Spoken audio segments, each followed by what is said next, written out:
हम लोग अभी टॉपिक जो पढ़ेंगे वो पार्ट्स ऑफ स्पीच का पढ़ेंगे। तो पार्ट्स ऑफ स्पीच इसके पहले वाला क्लास में पढ़ाया गया था। ये parts of speech is the first chapter of the grammar, मैं ऑलरेडी बता चुका हूँ।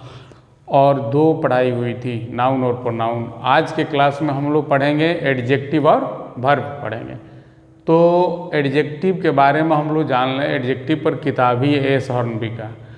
तो एडजेक्टिव अंग्रेजी के उस श्रृंगार है जिससे उसके सौंदर्य, उसकी खूबसूरती, उसकी महत्व बढ़ जाती है।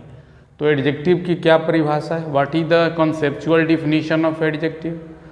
तो एडजेक्टिव की परिभाषा इस प्रकार हम समझें कि merit and demerit showing words is called adjective. यानी कि जिन शब्दों से गुण या दोष पता चले उसे हम क्या कहते हैं? विशेषण कहते हैं। इट मीन्स एडजेक्टिव कहते हैं। जैसे में है कि पवन इज ए गुड बॉय, तो पवन कैसा लड़का है? अच्छा लड़का है। सुमन इज ए बैड बॉय, सुमन कैसा लड़का है? बुरा लड़का है। ठीक है। उसके बाद एग्जाम्पल है Sita is a beautiful girl, Sita एक सुंदर लड़की है। सीता कैसी लड़की है? तो सुंदर लड़की है। बिमला इज अ अगली गर्ल, बिमला कैसी लड़की है? तो कुरूप लड़की है।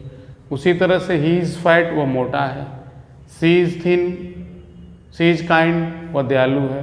क्रिमिनल्स आर विकेड, अपराधीगण दुष्ट होते हैं। अपराधी कैसे होते हैं? दुष्ट होते हैं।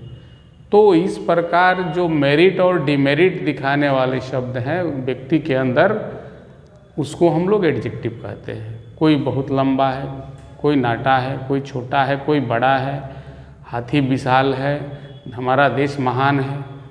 तो इससे यह पता चलता है मेरिट और डिमेरिट, गुण और दोष बताने वाले शब्द को हम लोग क्या कहते हैं? एडजेक्टिव कहते हैं। ये हमें दिख जाता है, एहसास हो जाता है। चलिए, दूसरा काइंड है वर्ब, यानी चौथा पार्ट्स ऑफ स्पीच का चौथा जो स्तंभ है वो वर्ब है।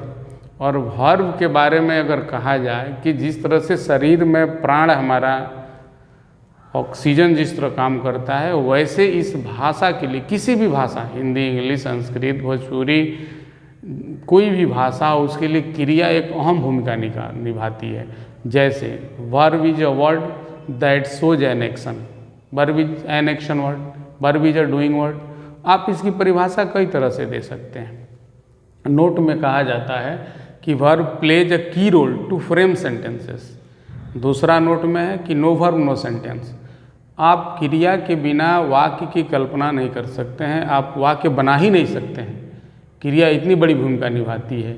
जैसे वी लव आवर कंट्री, हम लोग अपने देश से प्रेम करते हैं। जैसे मान लीजिए वी आवर कंट्री कह दें तो वाक्य हुआ? नहीं हुआ। क्यों? क्योंकि because there is an absence of verb, और without verb one can't frame a sentence. A sentence can't complete its meaning in the absence of verb. I saw a monkey on the roof, मैंने छत पर एक बंदर देखा। अगर मैं ऐसा कहूँ कि I a monkey on the roof, ये सेंटेंस हुआ? नहीं सेंटेंस। क्यों? क्योंकि इसमें वर्ब नहीं है। वर्ब नहीं है यानी शरीर में प्राण नहीं के बराबर है।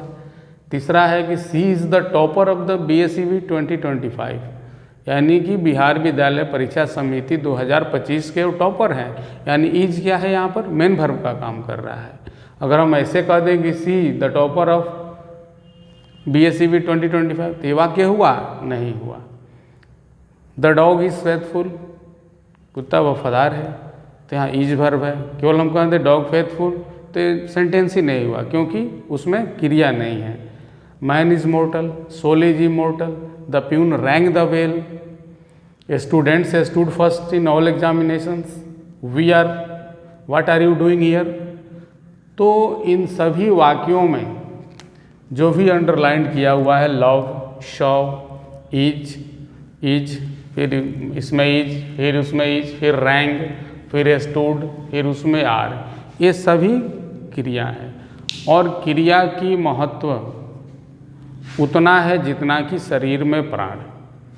No verb no sentence. फिर हम लोग एक बार वंस अगेन ध्यान से सुन लें कि क्रिया के बिना हम वाक्य की कल्पना नहीं कर सकते हैं, बनाना तो दूर की बात है। तो क्रिया की महत्व बहुत ही है, इसलिए हम इसको अच्छा से पढ़ेंगे, समझेंगे और आगे अपनी ज्ञान को इन्हेंस करते रहेंगे कंटिन्यू। ठीक है, ओके। कितने देर का हुआ?